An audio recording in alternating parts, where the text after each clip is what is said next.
ang mga Hudiyo duha ka klase na ay mituo nga si Jesus Mesiyas na asay wa mutuo. Karon aning atong ebanghelyo matud pa diri miingon si Jesus sa mga Hudiyo nga nanuo kaniya. Sa to pa mga magtutuo. Pero bisan pag mituo sila ni Jesus nga Mesiyas, pero nakiglantugi sila o gisaway gyapon sila ni Jesus. So parihan na nato ang mga tao sa kalibutan na may nituo ni Jesus na asay wa mutuo. Kamurong nanimba dinhi hasta mo diyang sa online sa man mituo mo ni Jesus o wa. Ana. Nya dining mga magtutuo naagya po'y duha ka klase. Ang musunod o ang dili musunod sa gisugo ni Jesus. Hayman mo na bilong ani sa musunod o sa dili musunod sa sugo ni Jesus. Mga buangon tayo. Mo na gisaway ni Jesus kadtong nituo niya pero kutobras pag-ingon bitaw Misayas na siya bitaw siya man gyud ang Mesiyas tinuod bitaw na siya nga anak na siya sa Ginoo pero kanang iyang gipanulti di na nako makaya naman ta ana di ba wagi siguro hurot ni tanan dinhi ingon nagbatasan adi sa na mahimo ana awang uban tingali ana kinsan niyo dinhi ang mosunod sa gibuhat ni San Roque na usan ni isa kinsay mosugot dinhi og mosunod sa gibuhat ni San Lorenzo Ruiz. Sige kanang ni isa bitaya na ninyo niya ituslod-tuslod sa septic tank. Jesus asa ka kadto si San Lorenzo gitorture gipayatak pag baga nga way sapato sila. Sige, suwayo. Niya katupang ilang mga tudlo gipangtusok og dagom nga tigpila to ka gitason moabot diri sa puno as tudlo. Ana? Pangita nga tog dagom kuno babe. Bisag ana lang kataas niya ituslok sakitan mangitanan testing sa sugar nga iana ra nagkadiyot ang iking mangganita. Unsa nakatong dagom tuslok tumayo nya tanang tudlo ituslokan yang katapusan nga nakapatay niya kadtong gibali siya ang tiil to as babaw niya ituslod sa septic tank kutob dinhi nya pila ka seconds ibton may ka mo bisag di lang septic tank lapok lang sus patay dahil kinsa mo sagot ano labaw na ko itong sugot mauna gisaway ta ni Jesus kaya ang ato manggong batasan mutuo ta Ginoo basta pabor kana bang Ginoo nga mo ayo sa akong sakit pana believe kay ko nang Ginoo kana bang Ginoo nga mo papasar nako sa board exam kana believe kay ko kana bang Ginoo nga mohatag og kalinaw sa among kinabuhi kana believe kay ko kana bang Ginoo nga mousab sa kasing-kasing sa tao nga akong bana nga nangabit mubiya na sa kabit ang akong anak nga nisuyop mubiya na sa suyop ang tapulan kong anak kanang mukuan magbinuotan na believe kay ko nang Ginoo believe kay ko simbag yung ko anak yun no pero Ginoo gani nga mosugo higugma imong kaaway kung tamparoson imong pikas aping ipatamparos ang pikat adi madana yung Ginoo kanang moingon pasaylo alag kapito ang nagsigig pangabit adi na madaw magbuwag ta wa naman ikapuslanan kanang moingon ibaligya ang tanan o ihatag ang halin ngadto sa mga kabos ijada sobra na sad na di na di mada sila lang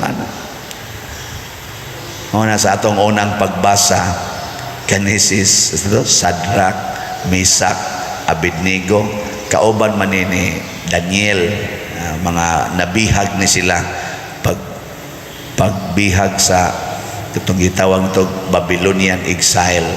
So dito sa Babylonia, ang unang hari ng ilang na-encounter si Nabucodonosor. Nabucodonosor gusto nga pasimbahon sila sa iyang mga Diyos-Diyos. Di man musimba si Shadrach, Meshach ug Abednego, pero believe ba unta to si Nabucodonosor kay mga buutan man, mga bright man kay ni silang upat. So mo to sus sibahan man sa mga leaders, sa di na musimba. Maperti laguta. Sunan ka to ang kayo kanang hudno nga nagdilaab gipa times 7 ang kainiton sa kalagot ni Nabucodonosor. Pero sa may nakalagot niya, niingon si Shadrach o si Meshach, kung imo ming isugbas kayo, kay nangutana man siya, si Nabucodonosor, isugbat tamos kayo, kinsang ginuhua ang muluwas ninyo. Niingon sa dayon sila, ay nalamig pangutan-ag kinsang ginuhua muluwas namo, kay kung luwason gid mis Ginoo, maluwas gid mi. Pero kung di gid mi niya luwason, di gyapon may musimba sa imong Dios-Dios. Hastang laguta ni Nabucodonosor, giiksa ngadtos kayo, wa man nga butang diri kay gilaktaw-laktaw man ni ang mga tao gud kuno nga nagyayong nila nga nag-iksa ngadtos hudno na apil og kasunog kay porti mang kayuha na apil og kasunog kadto mga tawo nga iksa nila. Pero sila nga nabutang atos taliwa sodno na naglakaw-lakaw lang. Nya ganahan mo ang klasihas Ginoo. No? Kana ba maglakaw-lakaw lang ta, bisag daghan kayo mga problema, mo bitan na mo ingon ako Padre no kanang gikaluy-an jud ko maayo Padre nako. Ngano man na bless jud ko nagdebosyon manggugong Santo Niño Padre. Katong nasunog among lugar Padre, ang amo ra yung balay mo iwa maapil og kasunog. Nako nya ganahan kay kanang Ginoo ha. Ganahan kay kanang Santo Niño ha. Nga sunogon ang tibok nimong silingan unya ikaw ibilin ra gyud ka. Ganahan kay kanang Ginoo ha. Ang lipay kay ka. Usahay ko na anak maggunta. Di ba? Sus, ang akong anak Padre nakapasar Diyos board exam Padre sus. Praise the Lord yun. Kaya di ani magundmingan ni sa San Vicente Ferrero niya nipalit yun mig slat Padre nakapasar Diyos board exam. Aw ganahan kay ka ng Ginoo ang imong anak nakapasar. Pero katong sobras katunga nga nangahagbong sa nitik sa board exam, okay lang to. Ang sabahan, sakto. Naayo jud ko sa akong cancer Padre, stage 4 gud ko, cancer free lang ko. Believe jud ko sa Ginoo. O sige, daigan ang Ginoo Pero unsaon man to katong nangamatay nga porting daghana nga stage 4 pod. Wa dito sila Ginoo para sa imo. So matod pa ni Kristo, kung musunod mo sa akong mga pagtulunan, masayra ninyo, mahibaluan ninyo ang kamatuoran, o ang kamatuoran mo'y muhatag ninyo kagawasan. Unsa may kamatuoran mga igsoon? Dinhis kalibutan, mga matay ragid ang tanan. So dili sukdanan nga ang Ginoo nahigugma nato tungod kay wa ta mamatay sa usa ka aksidente, wa ta namatay sa grabe nga sakit, di na maoy timaan nga naay Ginoo. Kay daghan sa kay dihang wa mo tuo Ginoo nga wa gyapon mamatay bisan pa panahon nga naglinog, panahon nga naay flash flood, panahon nga naay nahog nga sakyanan, naa say mga buangon diha nga wa gyud mo tuo Ginoo pero wa gyapon mamatay. Naa say mga buotan nga wa gani mabangga, patay na. Ug naa say mga buotan nga nabangga, patay, sama ni Bishop Chopilo Kamomot. Unsa may timailhan kanang dunatay kagawasan, freedom. Unsa man ang freedom? Kana bang di ka mo mahadlok, mubuhat og usa ka desisyon sa pagsunod sa Ginoo. Sama aning desisyon nga gihimo ni Shadrach, Meshach ug Abednego. Free sila. Isugba minimos kayo, okay. Mamatay mi, okay. O di sad mi mamatay, okay. Kana mo na free. May ka mong mga asawa, makahimo ka mong desisyon nga kung mangabit akong bana, okay ra. Kamaom sa kong mahigugmag mangabit. O di sad mangabit, okay gyapon. Mahigugma raman gyapon ko. Ana mo ka free mga asawa. Ha? Ana? Oh, mga buangon mo. Labaw ng mga bana. Mga bana ko na be, kinsa may free ko nyo din Moingon mo, mangabit akong asawa, free. Okay ra gyud. Di jud ko mo mausab akong paghigugma niya. Og di sad siya mangabit. Okay gyapon.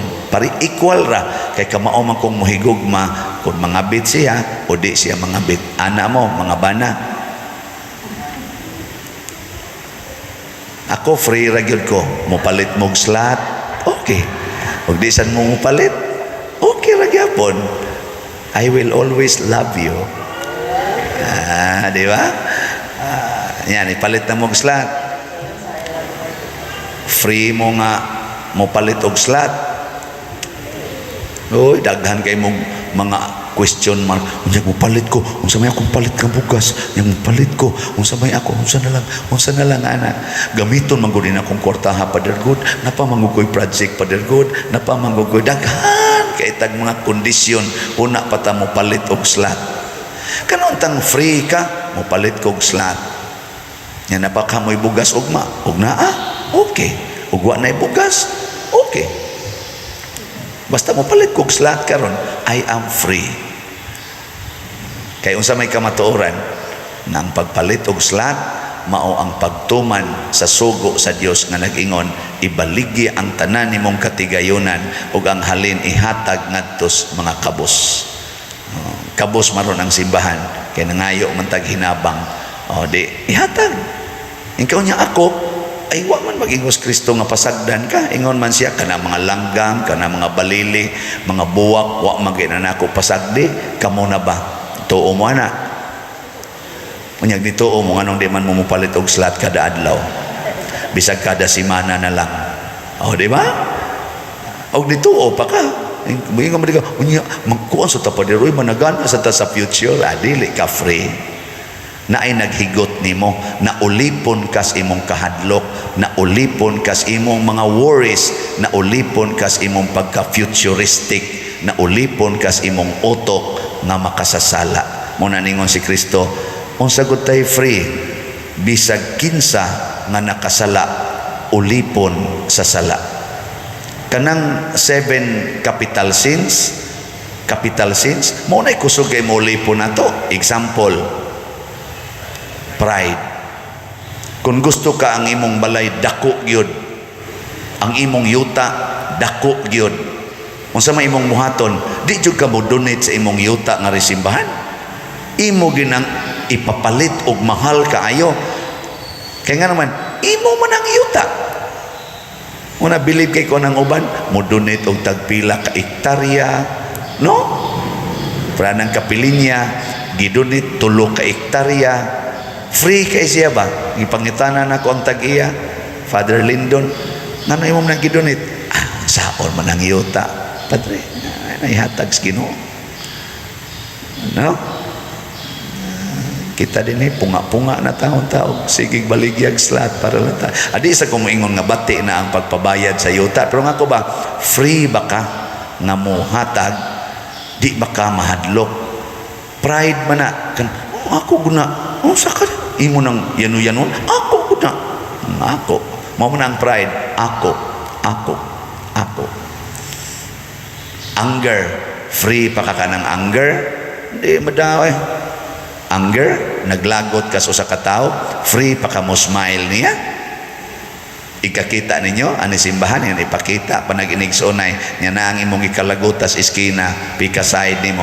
Muana pa ka? Matab sulirap na yun.